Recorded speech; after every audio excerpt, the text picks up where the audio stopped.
Pemirsa sebangsa dan setanah air, Assalamualaikum warahmatullahi wabarakatuh. Setiap malam, tepatnya setiap selesai melaksanakan salat tarawih, Dewan Pimpinan Pusat Partai Demokrasi Indonesia Perjuangan akan menyajikan tadarus Ramadan tentang pemikiran api Islam Bung Karno.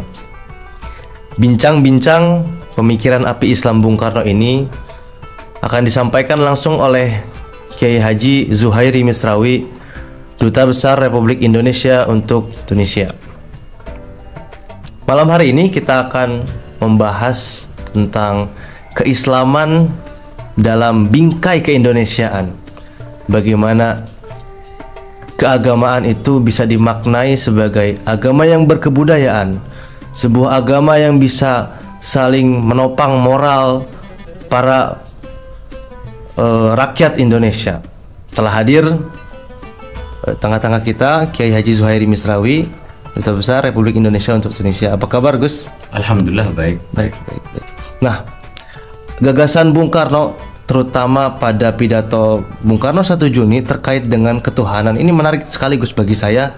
Bagaimana Bung Karno bisa mengemas ketuhanan itu sebagai suatu nilai yang niscaya bahwa seluruh tumpah tanah air Indonesia itu pasti bertuhan. Bagaimana Gus melihatnya? Ya, pertama saya akan mulai dari kedahsyatan keistimewaan dari pidato Pancasila 1 Juni 1945. Sekitar 2-3 bulan sebelum Indonesia merdeka, Bung Karno menyampaikan pidato yang sangat luar biasa. Dan pidato Pancasila 1 Juni ini sudah kami terjemahkan ke dalam bahasa Arab dan sudah disebarluaskan saya kira di Tunisia dan di seluruh kawasan Timur Tengah. Dan saya meminta pandangan dari para guru besar, ya, mereka memberikan apresiasi yang setinggi-tingginya terhadap pidato Pancasila 1 Juni dan sosok Bung Karno. Dan kita tahu bahwa sosok Bung Karno ini sosok yang sangat dihormati, dicintai di kawasan Asia Afrika, di kawasan Timur Tengah, ya. Karena ada jejak-jejak perjuangan, jejak-jejak diplomasi dan juga bahkan juga kedermawanan terhadap Bung Karno. Di Tunisia ini Bung Karno mendapatkan gelar Wisamul Mujahidin, yaitu penghargaan tertinggi yang tidak diberikan kepada sosok yang lain kecuali Bung Karno, karena Bung Karno disebut berjasa bagi kemerdekaan Tunisia, tempat sekarang saya bertugas ini. Nah, saya menerjemahkan buku pidato Pancasila 1 Juni dan mereka menganggap pidato Pancasila 1 Juni itu sebagai salah satu kekuatan Indonesia. Kenapa? Ada konteks di mana kalau kita lihat sekarang ada relasi antara agama atau Islam dengan politik yang belum selesai di kawasan Timur Tengah ini. Mungkin juga di Indonesia, tetapi kita jauh lebih baik. Kenapa? Karena kita memendopani Pancasila. Secara lebih khusus adalah Pancasila 1 Juni 45 itu. Nah, mereka memberikan apresiasi karena kita dianggap beragama secara berkebudayaan. Apa itu? Di dalam Pancasila 1 Juni itu jelas sekali bahwa kita adalah bangsa yang bertuhan, meyakini kepada Tuhan sesuai dengan Pancasila 1 Juni. Pancasila yang kita yakini sekarang ini ketuhanan yang Maha Esa, bahwa kita adalah bangsa yang bertuhan. Tetapi itu ketika kita menyebutkan bangsa yang bertuhan, tetapi itu hablum minallah dalam bahasa kita dalam tradisi Islam, tetapi kita juga hablum minannas. Maka hablum minannas ini sungguhnya dalam pandangan Bung Karno dalam pidato Pancasila itu adalah berkebudayaan.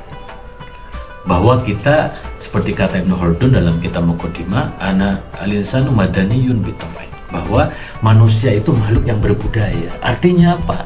Karena kita makhluk yang berbudaya, kita membutuhkan hablum minanas. Kita membutuhkan manusia yang lain.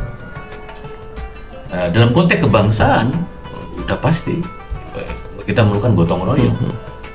Indonesia negara bisa kita jaga sekali dari perpecahan, ekonominya alhamdulillah, kekayaan kita juga alhamdulillah, politik demokrasi kita ya masih kita bisa anggap baik jika dibandingkan dengan negara-negara lain misalnya. Betul. Ada kekurangan dan kita harus perbaiki itu di masa yang akan datang. Tetapi karena ada prinsip Islam berkebudayaan atau beragama secara berkebudayaan ini, maka kemudian keyakinan kepada Tuhan itu sejalan dengan membangun kebersamaan di tengah keragaman atau Bhinneka Tunggal Ika. Maka Bung Karno mengatakan dalam Pancasila 1 Juni, satu semua, satu untuk semua, semua untuk satu, semua untuk semua. Bahwa kita ini apapun agama kita, Islam, Kristen, Katolik, Hindu, Buddha, Konghucu, dan keyakinan yang sangat luar biasa itu, kita semua ini harus beragama dengan membangun prinsip kebudayaan. Kebudayaan itu apa? Kalau dalam prinsip kebudayaan itu adalah kesetaraan. Kita harus menghormati. Maka kemudian beragama secara berkebudayaan, kata Bung Karno, itu tidak fanatis.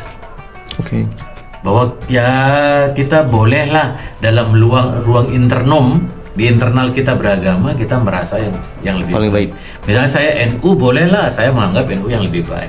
Tapi ketika dalam ruang eksternom di tengah masyarakat, ya kita harus berkebudayaan. Setara. Ya kita harus setara, ada prinsip kesetaraan. Yang kemudian ada prinsip kewarganegaraan. Jadi yang pertama, dalam konteks Islam berkebudayaan itu tidak fanatis. Ya, kita meyakini agama kita yang paling benar, tetapi kita juga harus membangun toleransi. Maka kemudian setelah tidak fanatis, kata Bung Karno adalah saling menghormati. Nah, saling menghormati itu apa? Bahwa kita memberikan kehormatan.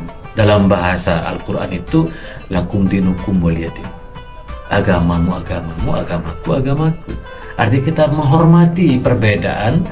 Ya, baru saja itu di Bahrain ada muktamar besar itu, muktamar Islam. Karena rupanya kita ini selama ini memandang persoalan antar agama itu persoalan yang utama. Islam dan Kristen, Islam dan Hindu, Islam dan Buddha di Myanmar, atau Islam dan Katolik gitu kan. Tapi rupanya ada masalah di antara umat Islam sendiri, Sunni Syiah misalnya.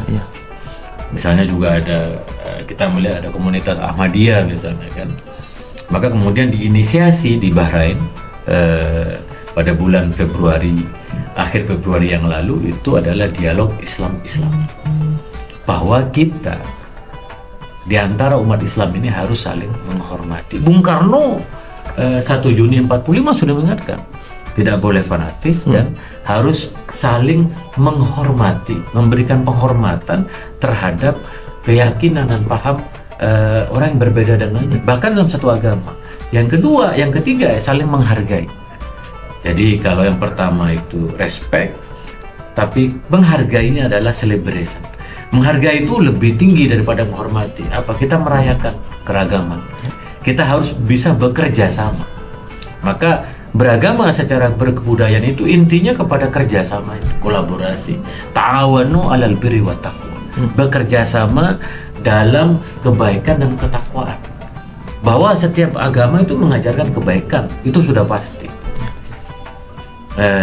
Dan bahwa setiap agama itu juga mengajarkan supaya kita itu patuh kepada Tuhan, itu sudah pasti. Dan karena ada kalimatun sawa di antara umat agama-agama itu, maka kita harus melangkah lebih jauh ke depan, yaitu bekerja sama. Dan alhamdulillah, misalnya kalau kita lihat dari warisan Bung Karno adalah Masjid Istiqlal, di mana arsiteknya itu dari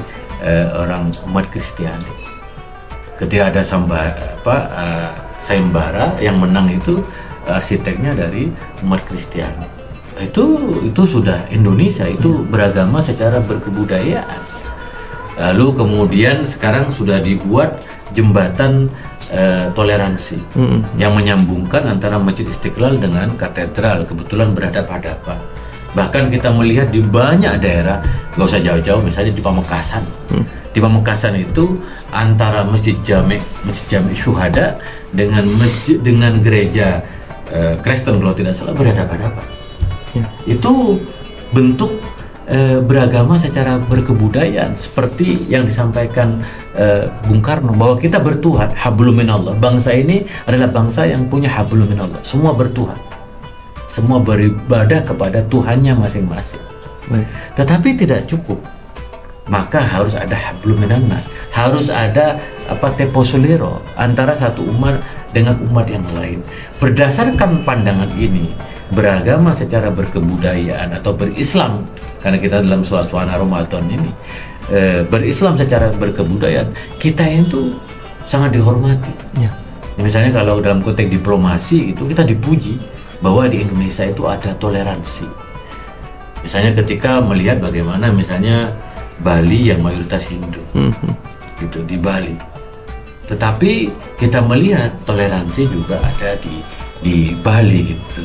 Nah, dalam konteks seperti ini sebenarnya kita harus terus melestarikan pandangan Bung Karno tentang pentingnya beragama secara berkebudayaan ini. Bahwa hablum minallah itu harus juga disertai dengan hablum minannas. Sebaliknya, hablum minannas itu harus disertai dengan hablum minallah. Bahwa kita makhluk bertuhan, tetapi kita adalah juga makhluk yang menjunjung tinggi kemanusiaan dan kebudayaan. Menurut pidato Bung Karno dalam 1 Juni itu, Gus, kita adalah bangsa yang bertuhan. Tadi Gusmis telah menyampaikan banyak tentang tatanan sosialnya antara umat beragama, saling toleran, inklusif dalam beragama.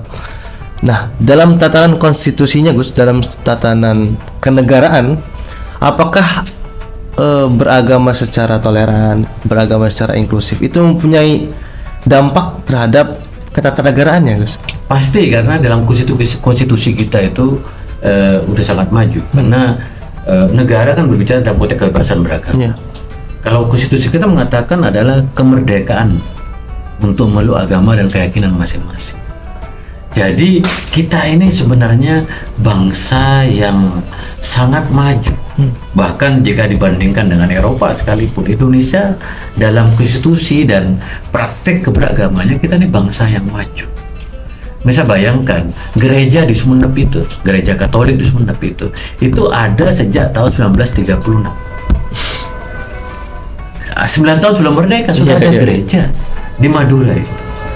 Ada satu disertasi baru yang ditulis oleh sahabat saya, lulusan dari Al-Azhar, kemudian melanjutkan S2 dan S3 di UGM, menulis tentang umat Kristen di Madura. Ini orang banyak nggak tahu. Generasi baru disangkanya orang Madura itu NU semua, agamanya NU. Mayoritas NU ya, termasuk saya misalnya kan. Maka disebut agamanya NU, guyonannya begitu. Orang tidak tahu bahwa di Madura itu juga ada gereja-gereja. Seperti saya sebut di Pamekasan, di tengah kotanya, alun-alunnya itu gereja. Di Sumeneb juga ada gereja besar yang sejak 1936. Kalau di kampung saya namanya Kampung KPD, itu dulu saya masih melihat kuburan orang-orang Konghucu. Sampai juga berarti ya, Konghucu ke Madura. Konghucu, bahkan saya punya teman-teman orang Konghucu di Madura. Sebagian udah meninggal. Wajahnya orang Chinese, agamanya Konghucu, tapi bahasanya Madura. Gitu. Dan inilah indahnya kebudayaan, indahnya kesetaraan, indahnya prinsip kewarganegaraan. Dan kita mempunyai tanggung jawab untuk melanjutkan pandangan-pandangan Bung Karno yang berkemajuan ini, pandangan-pandangan progresif dari Bung Karno ini, sehingga dalam konteks berbangsa kita mempunyai kesempatan untuk membangun negeri ini. Karena membangun negeri ini harus bersama-sama. Maka Bung Karno mengatakan dalam pidato 1 Juni mengatakan prinsip yang pertama adalah kebangsaan. Artinya kita harus mempunyai attachment, perhatian terhadap yang cukup besar terhadap bangsa dan negara ini. Seperti yang saya katakan dalam dialog-dialog sebelumnya, bahwa kita ini sebagai umat beragama mempunyai tanggung jawab untuk menjaga persatuan Indonesia dan membangun Indonesia. Karena saya banyak mempelajari dan menulis buku tentang Hadratus Syekh Hasyim Asy'ari, bagaimana kecintaan para pendiri bangsa kita terhadap Indonesia ini, terhadap Nusantara ini, untuk kita jaga bersama-sama. Salah satunya menurut saya, seperti yang saya dalam Bung Karno, kita betul-betul memahami ketuhanan yang Maha Esa dalam sila yang pertama itu secara benar, bahwa ketuhanan yang Maha Esa itu bukan untuk memupuk perbedaan, naudzubillah, memupuk perseteruan antara satu dengan yang lain. Jangan sampai, bahwa kita mempunyai tanggung jawab untuk menjadikan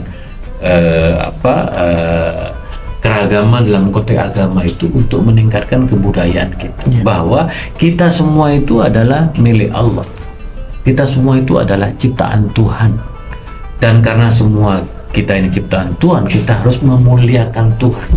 Memuliakan Tuhan bagaimana? Yaitu dengan menghormati agama dan keyakinan masing-masing. Jadi dalam konteks itu menurut saya memang kita ini harus menggali nilai-nilai kebajikan dan kebaikan yang ada dalam agama, keyakinan agama-agama kita masing-masing, dengan mengedepankan dimensi kebudayaan tadi. Siap. Sepenglihat Gusmis, atau bagaimana Gusmis memandang Indonesia dengan rakyatnya yang banyak, yang berbeda-beda dan lain-lain.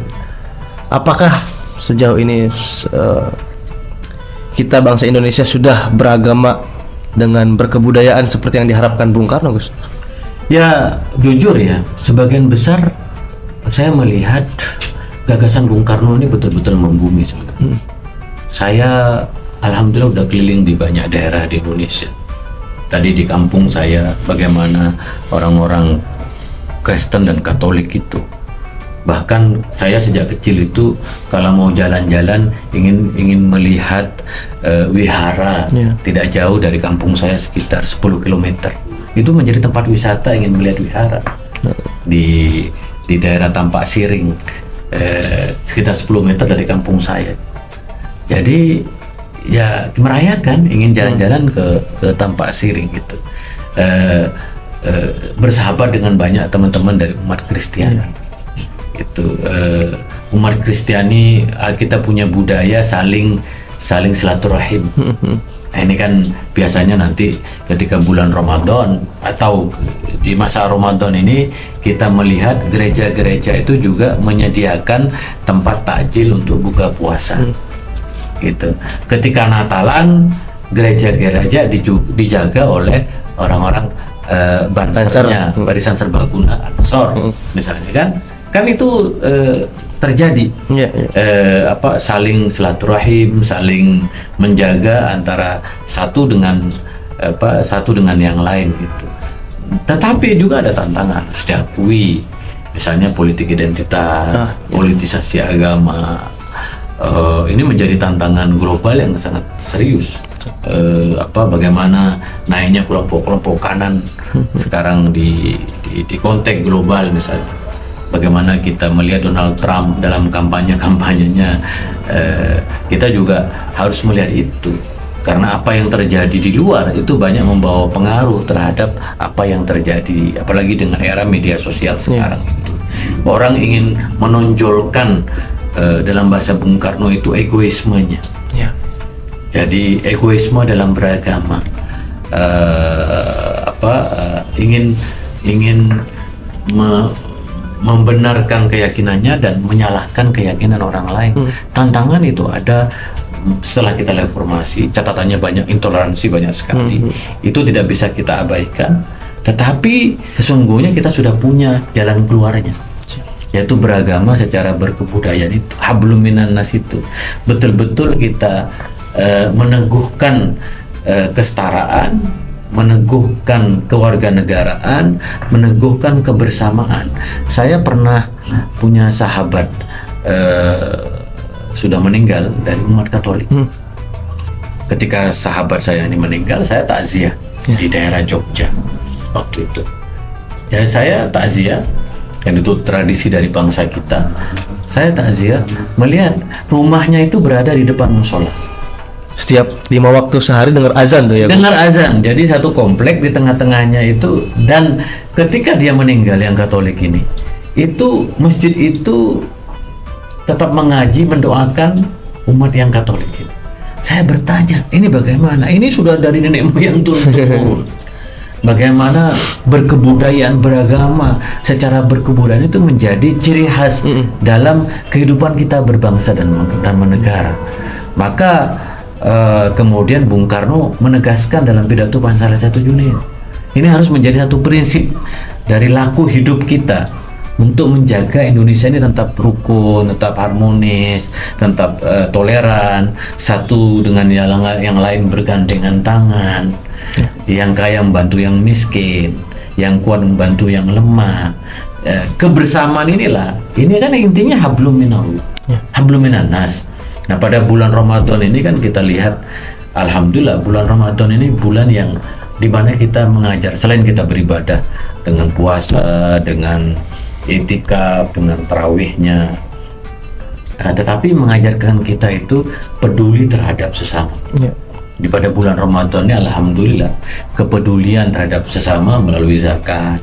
Nanti ada zakat fitrah, nanti ada zakat mal, nanti ada infak, nanti juga insya Allah ada THR, tundangan hari raya. Minimal saya dapat THR lumayan besar. Tetapi kita juga mempunyai kesadaran untuk membantu yang lemah. Dan puncaknya apa kalau kita melihat Bung Karno itu kan? Itu Bung Karno dalam konteks beragama, berislam secara berkebudayaan itu, ketika terjadi konflik politik dan konflik politik yang sangat luar biasa pada tahun 65-66, Bung Karno bertanya, kebetulan bulan Ramadan seperti sekarang dan mau Lebaran, bertanya kepada Mbah Wahab, Kiai Wahab Wasbullah, Rais Am Nahdlatul Ulama, tokoh besar dalam NU, sahabatnya Bung Karno, bertanya, Kiai, bagaimana cara menghadapi konflik politik yang menguat ini? Lalu kemudian diusulkan supaya di Ramadan itu digelar yang namanya halal bihalal. Halal bihalal ini nggak ada di tubuh. Beragama secara berkebudayaan ini. Halal bihalal, bahasa Arabnya pun nggak ada. Itu adalah ciptaan dari Mbah Wahab yang kemudian disetujui oleh Bung Karno, bahwa kita kembali menjadi bangsa yang satu. Kita saling memaafkan. Ya, ada perbedaan kita dalam politik, itu apalagi politik niscaya. Ada perbedaan dalam paham mazhab keagamaan, itu juga niscaya. Tetapi kita punya jalan keluar, yaitu berkebudayaan itu. Madaniyun bitob'i, saling menghormati orang lain, saling menghargai orang lain, tidak egois, ya kan? Tidak egois, dan kemudian tidak egois, tidak fanatik, kata Bung Karno. Ini yang menjadikan agama kita itu agama yang membawa semangat untuk terus kita hidup bersama dan gotong royong pada intinya. Beragama secara berkebudayaan itu intinya adalah gotong royong. Betul. Nah, kalau masih kita melihat gotong royong masih hidup di tengah, ketika COVID kita melihat sangat luar biasa, ketika tsunami kita melihat sangat luar biasa, ketika banyak terjadi bencana-bencana, semangat gotong royong kita, semangat kebudayaan dan keadaban kita sangat luar biasa. Ini yang kemudian akan menjadikan Indonesia ke depan kita optimis sebagai salah satu bangsa yang besar. Untuk memupuk rasa toleransi, untuk menekan egoisme, untuk menekan intoleransi yang ada di masyarakat Indonesia, Gus. Barangkali dari Gus ada harapan-harapan yang bisa diejawantahkan untuk mengaktualisasikan gagasan Bung Karno tadi, Gus. Ya, terutama untuk kaum muda ya. Jadi kaum muda ini sekarang tantangannya adalah mereka terbiasa dengan gawainya ini. Kurang bermasyarakat. Ya, betul. Kurang berbaur dengan masyarakat, kurang merasakan feel bondingnya, kata Ibu Megawati, dengan masyarakat. Maka generasi muda sekarang memang harus banyak turun ke bawah, harus banyak gaul, tidak hanya main dengan gawainya itu, saling bertukar pikiran gitu dengan masyarakat. Dan saya beruntung di partai saya banyak sahabat, di teman-teman Muhammadiyah juga banyak sahabat saya, di NU sudah pasti teman-teman seperjuangan. Kalau kita datang kemana-mana kita banyak sahabat, banyak teman, itu adalah kunci keberhasilan. Ini yang saya kira bagi generasi muda, jangankan sekarang ini orang berlomba-lomba supaya followernya banyak, betul, pengikutnya. Jadi ada second account, Gus, ada 2 akunnya. Yang satu itu untuk branding diri, yang satu untuk hobinya gimana. Nah, iya. Jadi, ada 2 kepribadian, Gus. Apalagi sudah sekarang monetize itu. Iya. Semua diuangkan. Semua untuk mencari keuntungan, ya. Ada kapitalis kan. Nah, itu ya juga menjadi tantangan bagi generasi. Maka sekarang kita sebagai belajar dari para pendiri bangsa, terutama dari kiai-kiai kita dulu, bagaimana Hadratus Syekh juga bersahabat dengan Kiai Ahmad Dahlan di masa lampau. Mereka juga belajar bersama-sama ke Syekhona Khalil Bangkalan. Persahabatan itu yang menjadikan kita itu punya tepo suliro. Jadi kita punya satu empati. Jadi kalau dia sedih kita juga ikut sedih, kalau orang lain bahagia juga ikut bahagia. Jadi merasakan sebagai satu bangsa ini ada perasaan bersama. Kalau tetangga kita, sahabat kita sedang dalam kesusahan, maka kita juga harus punya empati untuk membantu dia. Dan saya banyak belajar dari misalnya kiai saya gitu. Saya tidak tahu ya, generasi muda ini kan, kita anak-anak milenial sekarang ini tidak seperti generasi saya. Generasi saya masih banyak belajar keteladanan dari kiai-kiai, dari tokoh-tokoh yang betul-betul berkebudayaan, betul-betul hidupnya itu memang untuk mencerdaskan kehidupan bangsa negara. Lalu kiai-kiai kan tidak digaji. Kiai-kiai betul membangun generasi. Nah sekarang menurut saya memang keteladanan itu ada pada bangsa kita. Kita punya banyak teladan-teladan yang bisa kita jadikan contoh. Misalnya, kalau saya misalnya banyak belajar dari Bung Karno dan Ibu Megawati Soekarno Putri. Dan saya juga kader dari almarhum Bapak Haji Taufik Kemas. Saya banyak belajar teladan-teladan, melihat langsung bagaimana Pancasila dalam tindakan. Bagaimana keadaban dan kebudayaan dalam tindakan itu. Saya melihat langsung dari orang-orang yang sepenuh hati mencintai negerinya, sepenuh hati ingin menolong wong cili, ingin mengangkat harkat dan martabat bangsanya gitu. Nah, belajar dari mereka ini saya sampaikan pada generasi milenial ini untuk menjiwai, menyelami alam pikiran para pendiri bangsa dan nenek moyang kita, bahwa solusi Indonesia itu ada di dalam Indonesia sendiri, dan solusi Indonesia itu ada dalam ekspresi keberagaman kita yang saya sebut dengan berislam secara berkebudayaan, beragama secara berkebudayaan, hablum minanas. Dan saya berharap mudah-mudahan Ramadan ini terus menjadi bulan yang dimana kita mendapatkan pencerahan lahir dan pencerahan batin.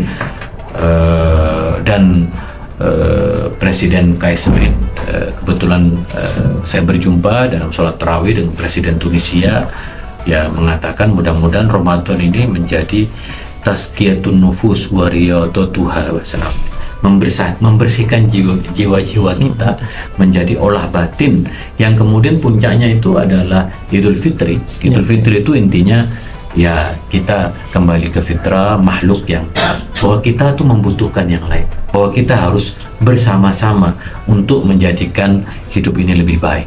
Saya kira itu.